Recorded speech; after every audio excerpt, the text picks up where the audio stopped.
Hi, welcome to another edition of Seven Spins. It's been a while since I've done this. Welcome to Seven's Pinballorama. So a message had come up on Facebook about someone wanting to know more about touching up their pinball playfield. I'll read you the post, actually. It says, this is James. James says, should I even attempt to repair the playfield paint? I've done some minor stuff before, however, the bare spot in the middle may be a bugger to fix. I have minimal skills, however, I am determined. And if anyone has good advice or video links, I appreciate you attaching them to this post. And these are the pictures that he posted of his playfield. So I actually went in and started to write down a post, and I thought, you know, this is going to take a really long time to sort of go through all the minor details of what's involved in touching up a pinball playfield. So I thought, I'll make a video. Well, I haven't done it for a while. I'll make a video. So a couple of things that you probably want to keep in mind first is your eyeballs may not work. You may not know they may not work, but they may not work. If you're a male, 1 in 8 men have a problem they have a color deficiency in the way that their eyes interpret light. So the first thing I would do before you do anything else, there's a lot of, go online and there's a lot of websites and little tests that you can go through and you can test to see if you can see all the colors you need to see. Because if you have a problem seeing, if you have a deficiency in red, you're going to have a hard time matching paint or greens or, you know, whatever the deficiency is. So go find, if I find a couple of those websites, I'll put them in the comments, and you can just go and run through a few of those tests. They're not going to be 100% accurate because it's going to depend on the monitor that you're using and some other variables, but it'll give you an idea anyway. If you could pass one of those tests, then go buy paint. Okay, so what kind of paint do you buy? When I first got into doing this, I ran out and I bought a whole crap load of this Craft Smart latex paint. It's cheap. It comes in lots and lots of colors. And so I just figured, well, I'll just buy everything. It cost me, I don't know, it cost me like 40 bucks to buy a tube of everything. At that time I was working on Meteor. And so really with that playfield, I think it was mostly just oranges and yellows and blacks. There's some red, not a whole bunch of different colors. So I got like all of the reds and all of the yellows and everything. Next thing I did was I made one of these color wheels. So the dots that they put on top of these are not accurate at all. They're close, but they're not accurate. So I found these, they had some clear plastic and cardboard. And so then I just sort of dipped in and made a color wheel of all the things. Then when I wanted to match the color, what I can do, if I wanted to match this green, I can just kind of go, okay, what's the closest one to the green that I need? And okay, so maybe that one's the closest, but this is a little bit lighter. So can I mix another green with it to get that shade? Mixing colors takes practice, and I'm not an expert at any of this by any means, but I spend the most time color matching. If you've got a color that is close, you may think, oh, I just need to lighten it up a little bit. But then you find out you lighten it up and now you're heading off in a totally different direction. So you need to know what colors to add to it to get it to where you want to be. And I will show you something actually. We'll spin the camera around and I'll show you a playfield that I'm currently working on. It's a friend of mine's playfield. it had some really badly blown out areas and some other areas that just needed touching up. But the blue was sort of an interesting match, and I'll show you that. And I'll actually mix them and kind of show you the process, and hopefully the video will pick up the slight differences in the color. I don't know if it will, but we'll try it. Okay, so these acrylics, you have a problem with acrylics. And I've got tons of different kinds of acrylics. I've got Golden, I've got Winsor Newton, I have some on the floor now. None of these will tolerate a ball rolling over it. You're going to roll a ball over it, it'll be fine, and then a few weeks later you'll come back and you'll find that it's all kind of wearing away. So if you use any kind of acrylic, you're going to have to cover it with something. That means either getting into doing a clear coat or putting Mylar over it. And depending on where your problem is, you may get away with just doing just a little Mylar on top of it, and it's fine, you know. If you're doing the entire playfield and you're touching up kind of everything all over the playfield, you probably want to look into doing a clear coat.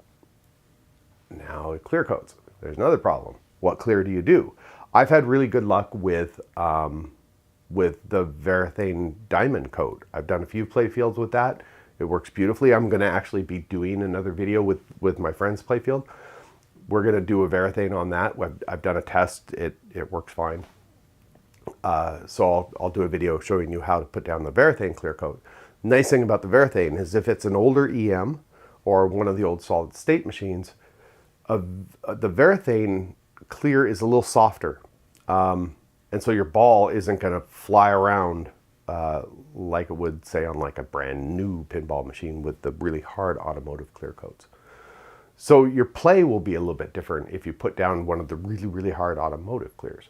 Automotive clear also introduces another problem, is that it's highly toxic. And I've talked about this in other videos, especially doing this this Black Knight retheme, where I originally wanted to put down the Varathane, but the Varathane didn't play nice with lots of this one-shot paint.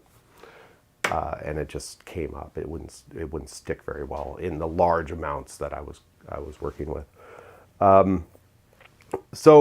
But the automotive clear is highly toxic, and so you need a special environment for it. It does come in a rattle can, which is nice. I forget the name of the company that makes it, but I laid down a coat of that on this playfield that I'm using as a demonstration table right now. I put down some on that, the first layer of automotive clear. It worked well, but it's a totally different process to get into that. Varathane, not so much. Varathane, you can spray it in your garage and with just a mask and spray it, get out of there. It all settles. You don't die. Automotive. So you have to consider that when you're going to touch up your playfield. Is, do I need to do so much of it that I'm going to need to do a clear coat? So the alternative to using these acrylic paints are my personal favorite, and this is all that I use now. And this is a sign painter paint. It's an enamel. It's called One Shot, and it comes in a wide variety of colors. So mixing the right tones and hues will it's possible. It's tough paint to begin with, so you can probably get away with, if you just have a little spot that's sort of in a ball heavy area, using just a can of this by itself.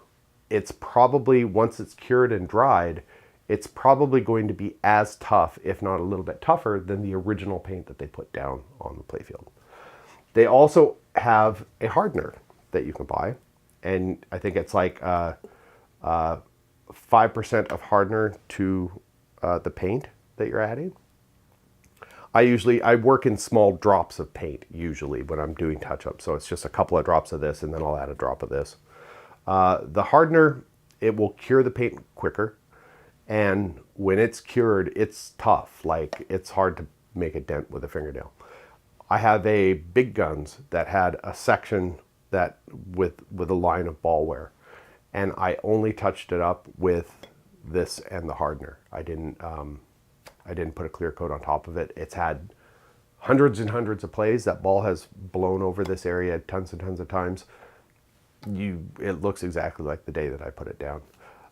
You can put this stuff down, and once it cures, you can give it a light sand and then buff it up, and that will kind of smooth it into your original paint. Because whenever you're going to paint something, it might be a little raised up. You see brush strokes or something like that in it, and so it's workable after you put it down. You don't really have that luxury with the acrylics. If you put the acrylics down, they don't dry tough enough to me. They're good, but most paints you can get. One Shot sells what they call ChromoFlow, which is it's a reducer, and you won't get as many brush strokes. They sell this for acrylics. So this is a Liquitex Flow Aid, and it actually works with all of the latex. They say you're only supposed to use them with the paints that, like the brand. So if you have Liquitex, you're only supposed to use it with Liquitex acrylics. But I haven't had a problem using it with the Winsor & Newton stuff or any of the other, even the crappy ones. You reduce it there's a certain percentage that you reduce it to. So this is a concentrated, so I reduce it into these little squirt bottles, and then I can just drip in whatever I'm working on. On paints, another thing to think about is color shift. So acrylics have a tendency to you mix up the hue that you want, you get it matched perfectly, you paint it on, and when it dries, it's a little darker, and now it sticks out like a sore thumb. Also, with acrylics, I learned that if you're using Varathane to do a clear coat over it, when you spray it down, it will actually shift a little bit more. So that's something to consider. The One Shot paint, it does not appear to do that. Like when I mix the color, I mix it up, I get it exactly what I want. I put it down. When it dries, it looks the same as when it was wet. So that's another benefit of the One Shot. Now, the downside of the One Shot is the price. These little jars of paint can be a little expensive. I don't remember off the top of my head, but it's a little bit more of an investment to get into One Shot, because these are, I think this was like, I don't know, 30 or 40 bucks for this. This was another 30 or 40 bucks for this. And then these, I think, were, they're somewhere between 10 and 20 bucks each. And so if you get a lot of these, it's a big investment. I dropped a couple $100 just buying paint when I first got into this, just to get the basics set up. What else can I say about painting? Brushes. A lot of people don't really think a lot about the brushes because, it's just a brush, right? But a good brush makes a big difference. And I'm one of those jerks when I go into an art store or something and I'm looking for a particular type of brush. I'm one of those jerks that will look, they'll have a bin of one type of brush, and I look at every single one of them and try to find the one that is the best of all of them. And I kind of have this thing where I sort of brush it on my finger and I make sure that all the little bristles are staying together, that they all look even, and so, kind of get to know the brush and what you want it to do. Do you want it to make just a straight flat line, or do you need to cover it? That's a learning curve. Brush, I can't tell you anything about brushes. One thing that you might want to also do is to look at how to clean brushes, because you can get a really good brush and use it a couple times, and if you don't clean it properly, you now have a crappy brush. So I'm not going to cover that, but go on YouTube or whatever and look at cleaning brush techniques and things like that. That'll help you out. The other thing that I get is I have a couple of different palettes for mixing my paint. I like these for the One Shot paint because when I'm touching up with One Shot, I'm not using a lot of it. So I'm just I'm just pulling out a couple of drops and mixing those. And these are kind of nice because they sort of contain them. I also have the Bob Ross wood palette that you cram your thumb through, and you use your palette knife and you know, make the happy little trees. But I don't do that with the enamel paints because it'll screw up. It's good for oil paints and things because you can, I'm not gonna get into that. You don't need to know all of this stuff. Get some of these, use these, you'll be fine. I don't use palette knives for mixing my paints. I have a bunch of cheap brushes, bigger cheap brushes, and I use that. I find it's a lot easier. Plus the palette knife doesn't, you know, you can't really get in there. So that's that. The other thing to consider is your lighting. So I like doing videos in my workshop because I have tons of lights in here. I have a whole bunch of fluorescent tubes up there. There's like, what, 8 up there of different sizes. I have all around the ceiling. I have tons of these LED spotlights or flood lamps. I have some spotlights of compact fluorescence and stuff. I like lots of light so that I don't have shadows. So I have them all around me. And they're different colors. So my fluorescents are that more of the natural white light. The LEDs are more of a, almost like an incandescent yellow. The compact fluorescents are kind of a yellowish, bluish white. But if I have a mixture of light, when it reaches my, whatever I'm working on, it's more of a natural white, kind of like a sunlight light. I found if I'm just using the fluorescents, that maybe they're a little too blue. If I just use incandescents, they're a little too yellow. And if you're mixing the color in an area where your light is wrong, when you move it into an area with a different color lights, now you're going to see your colors are mismatched. So a good light source is probably something that's often overlooked. You can get, like, I have these video lights that are just, you know, a big array of LEDs, but these are super blue, and this would be terrible for mixing paint. There's one over there that's light in this area, but yeah, I would never use something like this, and I wouldn't use incandescent bulbs either. So think about that. That's another thing to consider. I'm working on a playfield right now for a friend of mine. He wanted me to do a little bit of touch up, and then I totally went overkill and touched up like way more than I probably should have, or what he wanted me to do. But so let's go over to that playfield, and we're gonna mix. I've already mixed the blue for it and worked on the blue, but let's mix the blue. And I don't want this video to be too in depth on how to mix paints and things like that. But I'm going to show you something that I ran into this because maybe it'll help when you go down this path to try to do some of this stuff. Matching colors can be difficult, and knowing what color to add is, I think, you either instinctively know it or it's something that you can learn. I know some people use the color gradient wheels, and you can kind of, like, if I want it to be this color, I turn this little wheel, and so I need to add these colors. I don't know how to use those. I've never had good luck with that, but maybe that's something. Go to the art store and get a color wheel and see if maybe that'll help. I think I just sort of instinctively can see what color I need to add. But let's go to the playfield, and I'll show you what I mean. And hopefully these cameras are sensitive enough to pick up the color differences. If not, then I'm just wasting my time. But, you know, who cares? All right, let's go and play with that. So one of the things that I ran into with this is the blue. And I'll show you kind of what I mean. So I took out my one-shot little color wheel, and I put it down, and I figured, okay, well, I'll start with this blue that they call light blue. I'll use that as my base.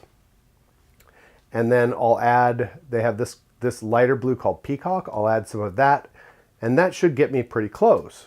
So I've actually has some of that here. And when I match paint, I like to I'll take a piece of transparent Scotch tape, and I'll put it down on the area that I'm trying to match. And then I can dab a little paint on there and see how close I'm getting. So let's see if, I'm just gonna do this real quick. It's not gonna be 100% perfect, but I just wanted to kind of give you an example of how I go about doing this. So I have my light blue and my peacock, and I think I'm going to add the light blue or the light to the peacock just because I think it'll be a little bit quicker, and we'll get pretty close. Like I said, I'm not mixing up a perfect batch, but you can kind of see. We'll see. So that's, yeah.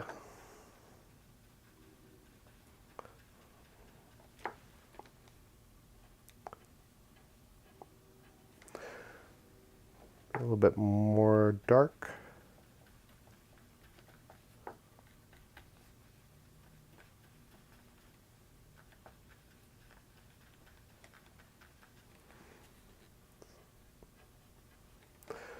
So that's getting there, but hopefully you can see this on the video. It's not right. It's got, there's a little something else going on with the color. And I'm pretty sure that, you know, this machine probably came out in what, the 70s, and everybody smoked. So I think what I'm seeing is nicotine. And that could be either yellow or green. So when I mix this up, I thought, well, I'll just add a little bit of green and see what it does. And if you can't see green, then this isn't going to help you. Hopefully my camera shows it. So that actually, just adding that little bit of green, and now we've matched. Close enough for what I'm doing for this video anyway. So one of the things that I noticed as I was working on this is I started painting. I color matched in this area, and I'm painting and everything's going fine. And when I get up into this section, I find that it's too green. So I didn't even notice it at first, and I took a step back and I noticed that my probably nicotine or whatever is unevenly distributed. So as I'm working on this, I had to actually color match several times depending on where I was in the playfield. I couldn't just use the like just one color. So that's something that you might run into if you're just touching up on a playfield. At least something to keep in mind. And you may not notice it at first. I guess something you could do is you could do this tape color match test, and you can put a little patches of tape around and then mix up the color, get it to where you think it should be, and then just test it across the playfield. I actually did run into something like that. I was touching up a playfield for a friend of mine. He was working on an old Bally Kiss machine, and this what used to be sort of a white color, which is always yellow. I was touching up. Kiss was in Ace was in the middle of the playfield. He was missing his arm and some other stuff, and there's some white and other colors in there. So I had matched. There was a good section of white up in this section.